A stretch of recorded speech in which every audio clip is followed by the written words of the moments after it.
homem chamado Jairo, que é a pessoa que nós vamos falar. Nós vamos falar a respeito de Jairo.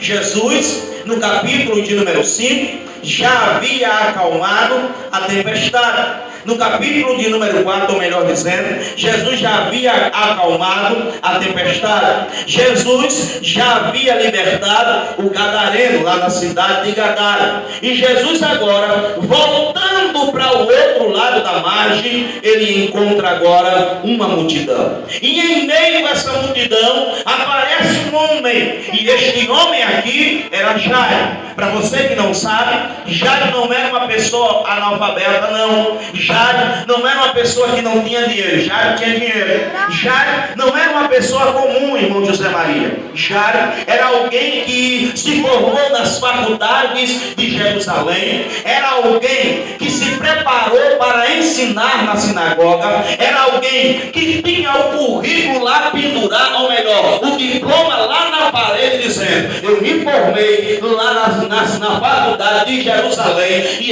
estou preparado para ensinar na sinagoga. Então Jairo não era alguém que estava alheio às situações. Só que tem um detalhe: Jairo, ele como outro qualquer, não estava livre das dificuldades e das lutas que vêm sobre todo ser humano. Você pode ser crente ou não crente. Doença, ela pode vir. Você pode até ser crente ou não ser crente. Problemas vai vir. Então, por mais que você seja rico ou pobre, negro ou branco, amarelo, ou seja lá que cor você é, os problemas podem aparecer. Mas a diferença nós vamos encontrar nas ações e nas atitudes de Jairo. Jairo nos deu uma lição. Jairo nos ensinou como devemos nos portar em meio ao desespero. Jairo nos ensina que em meio ao desespero nós podemos ter esperança. Nós podemos acreditar que Deus pode resolver a nossa causa. E a história ou a Bíblia vai contar que Jairo, ele procurou um homem chamado Jesus de Nazaré. E o texto é bem claro. A Bíblia diz,